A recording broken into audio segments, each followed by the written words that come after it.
इतने वर्षों तक एक एक पल डिम के सामने बैठकर अपने पुत्र के जन्म की कल्पना की थी। आज जब समय आया तो उसे अपने हृदय से लगाए बिना ही स्वयं दूर कर दिया।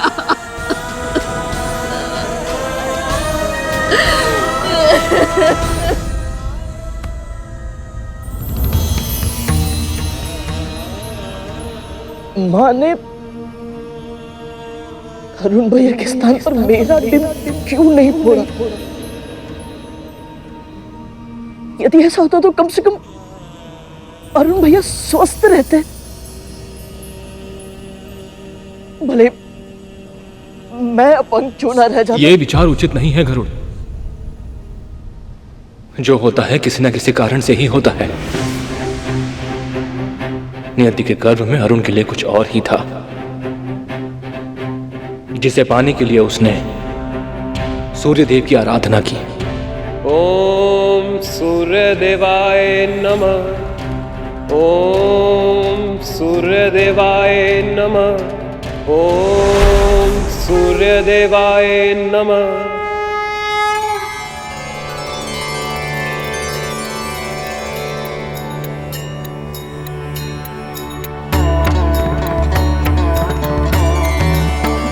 तुम्हारी तपस्या सफल हुई अरुण।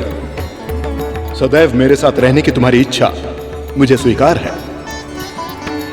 आओ मेरे रथ के सारथी बनकर अपनी मनोकामना पूर्ण करो।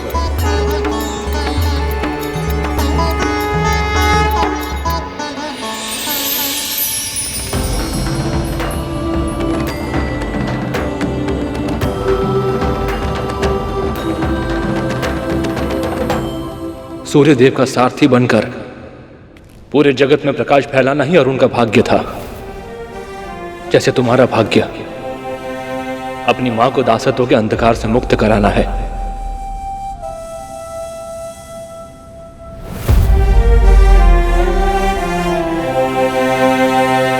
क्या सच में अरुण भैया के श्राप के कारण ही मां दासी बनी थी? सांसारिक घटनाएं इतनी सरल नहीं होती गरुड़। अरुण ने क्रोध में श्राप अवश्य दिया था, किंतु वो सत्य सिद्ध हुआ मेरी मां कद्रू के कारण। उनके साथ हुई दुर्घटना के बाद भी कद्रू मां बदली नहीं थी। उन्होंने ऐसी परिस्थितियां उत्पन्न की जिनके कारण विंता मां की नियति इतनी दुखद बन गई।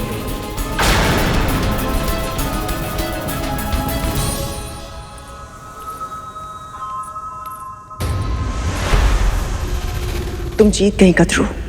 विजय का नाथ कैसा लग रहा है तुम्हें? यही तो चाहती थी तुम। सत्य कहो, तुम प्रसन्न हो ना? कुछ नहीं किया मैंने, कुछ नहीं किया मैंने।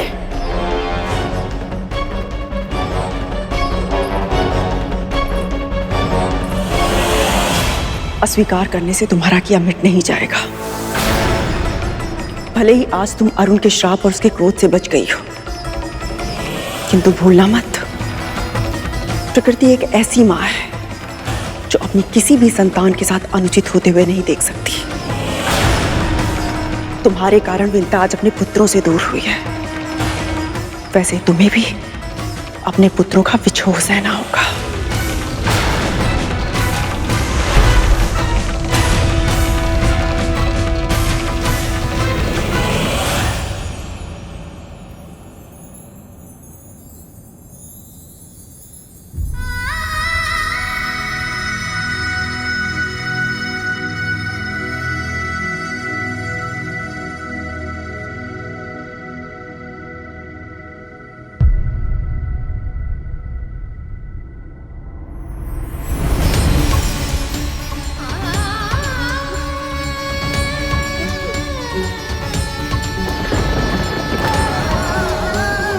मुझे क्षमा कर दीजिए स्वामी।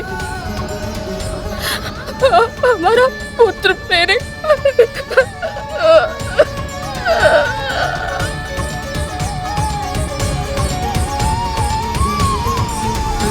जो हो चुका है उसके विषय में सोचने से कोई लाभ नहीं बनता।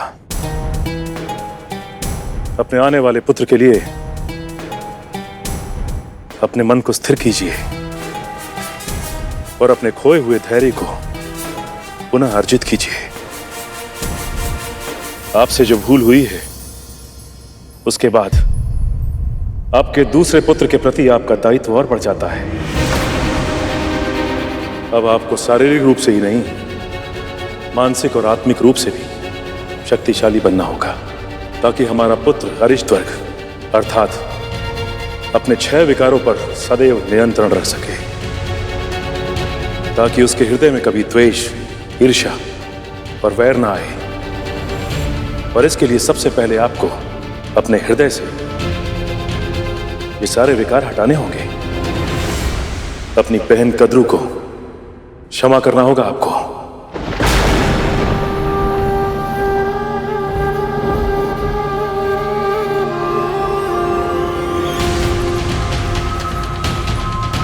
जब विनीता मेरी आंखों में जागेगी तो उसकी दृष्टि में छुपे प्रश्न का सामना कैसे करूंगी मैं?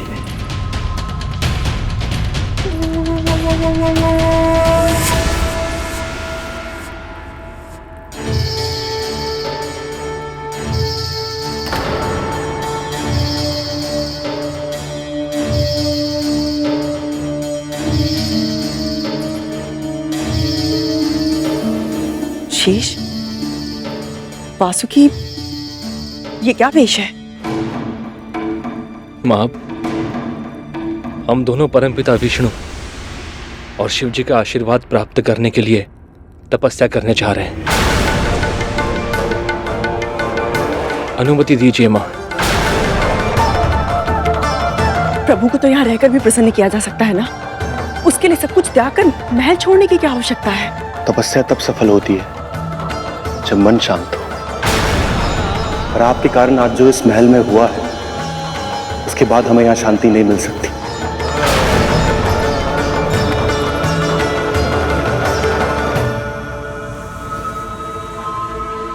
तो तुम दोनों अपनी मां को और अपने सगे भाइयों को इस संकट के समय में छोड़कर जाना चाहते हो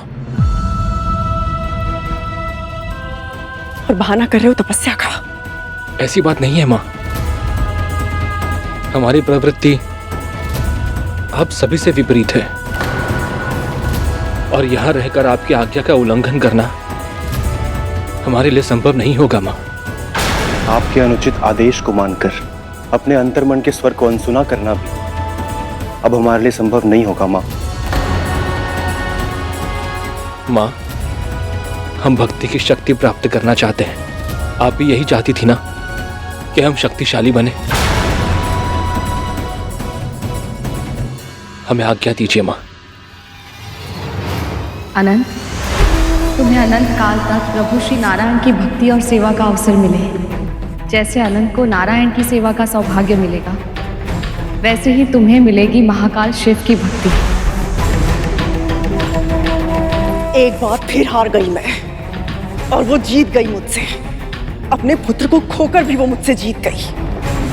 मुझे तो लगा था कि वो मेरे पुत्र को आशीर्वाद दे रही है, जबकि वो मुझसे मेरे सबसे बड़े और सबसे शक्तिशाली पुत्र को छीनने का षड्यंत्र रच रही थी। ये आप क्या कह रही हैं मां? विनीता मां का हमारे इस निर्णय से कोई संबंध नहीं है। यह निश्चय हमारा है।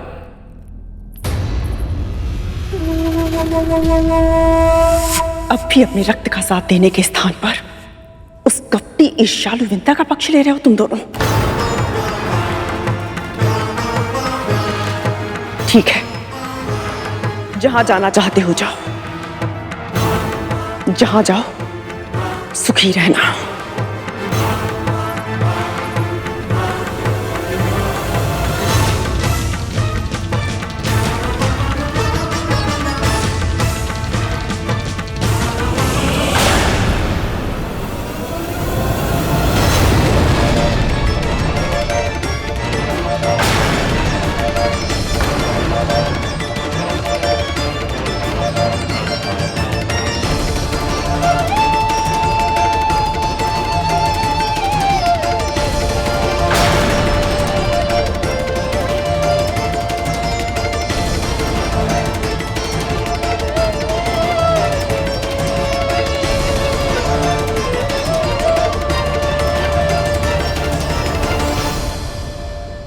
जो हुआ उसके लिए मैं कद्रू दीदी को दोष नहीं देती।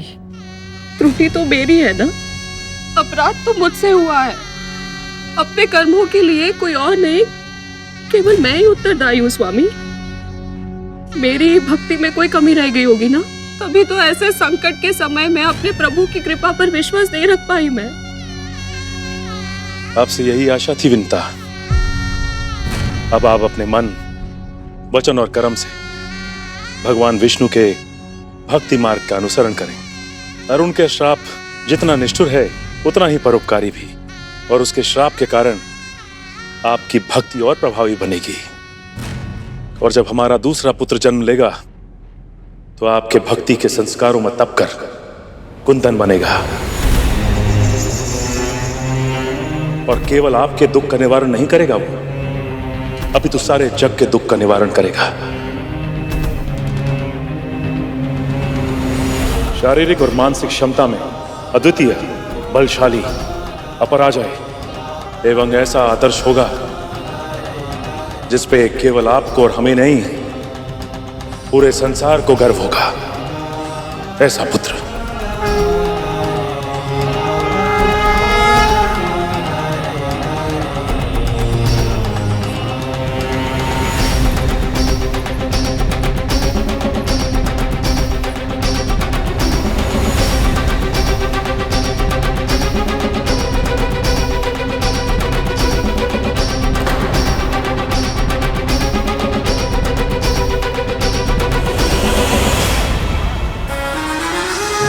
प्रथम पुत्र के विकलांग होने के बाद भी विंता इतनी शांत कैसे है?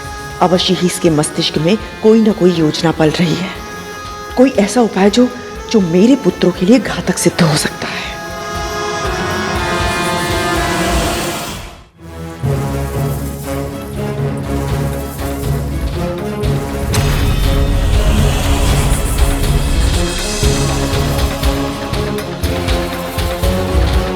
भगवान विष्णु के प्रताप से होने वाली आपकी संतान का वर्चस्व संपूर्ण आकाश में स्थापित होगा। महाबुद्धिमान, महाबलवान, आकाश का इंद्र कहलाएगा वो, आकाश का इंद्र कहलाएगा वो। मां, हम दोनों परमपिता विष्णु और शिव जी का आशीर्वाद प्राप्त करने के लिए तपस्या करने जा रहे हैं।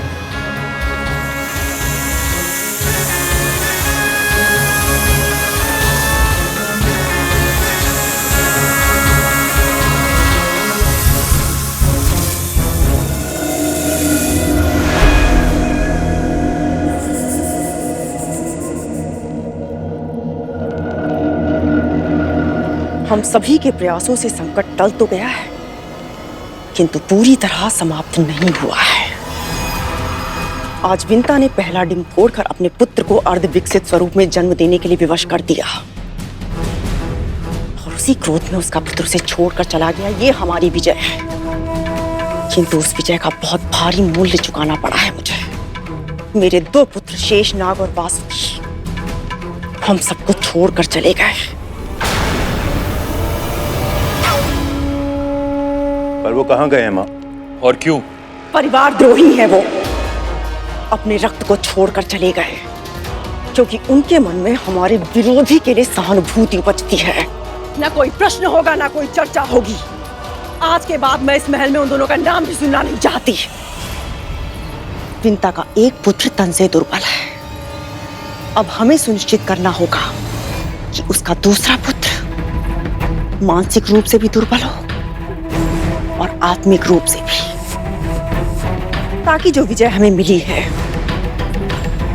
वो कल हमसे छिन ना जाए। स्मरण रखना, खड्गेन आक्रम्य भुंजीता,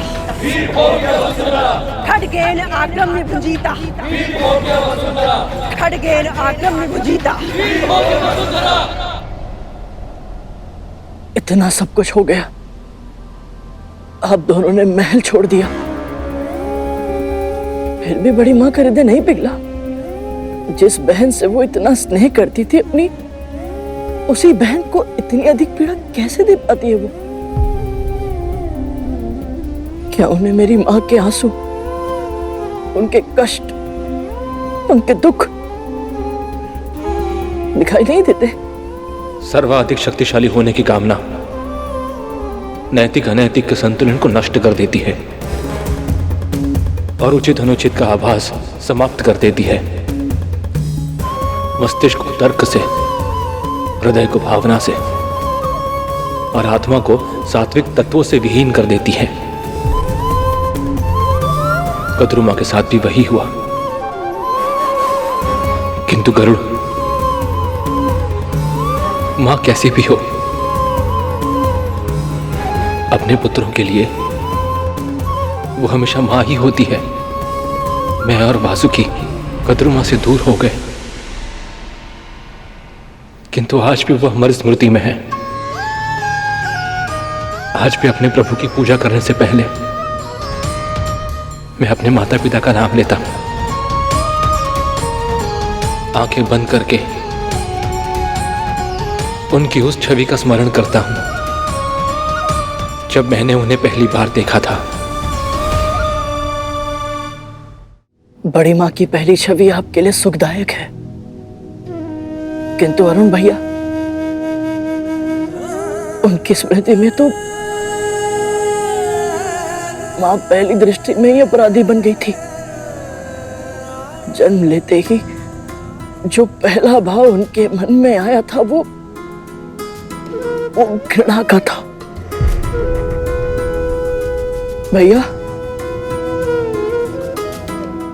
कहीं आज भी अरुण भैया मां से नहीं, अरुण आज भी अपनी मां से बहुत प्रेम करता है। प्रत्येक रात्रि उन्हें स्मरण करके वो रोता है और उसके आंसू ओस बनके पूरी धरती पर बरसते हैं।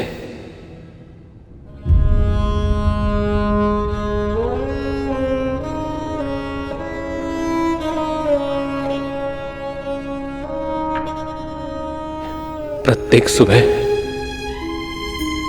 सूर्यदेव के निकलने से पहले अरुण स्वयं निकलता है, अपनी मां के दर्शन करके उन्हें प्रणाम करता है।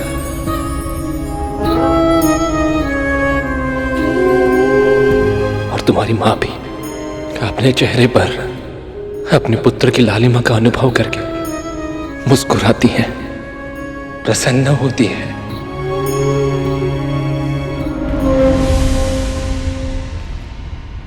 क्या हुआ गरुड़?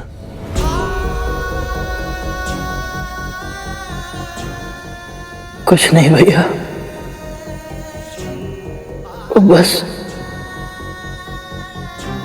मां की स्मृति हुई तो आंसू भी अपने आप ही आ गए।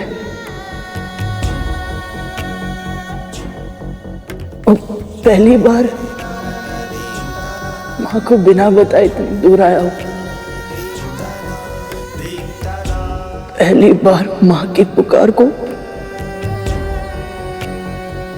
अनसुना किया है मैंने।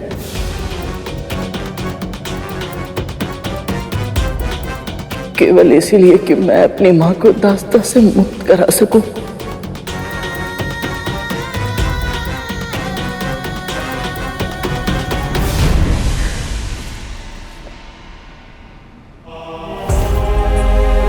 किंतु भैया, इतना सब कुछ जानने के बाद भी मुझे इस बात का पता नहीं चल पाया कि मां बड़ी मां की दासी कैसे बनी। इसके पीछे अवश्य कद्रुमा की कोई चाल थी, परंतु क्या हुआ था, कैसे हुआ था, यह विस्तार से मुझे भी ज्ञात नहीं करो।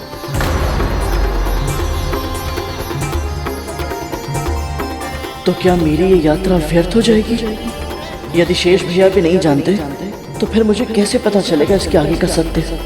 कैसे पूरा होगा मेरा संकल्प? कैसे मुक्त कराऊंगा मैं अपनी मां को दास्ता के जीवन से?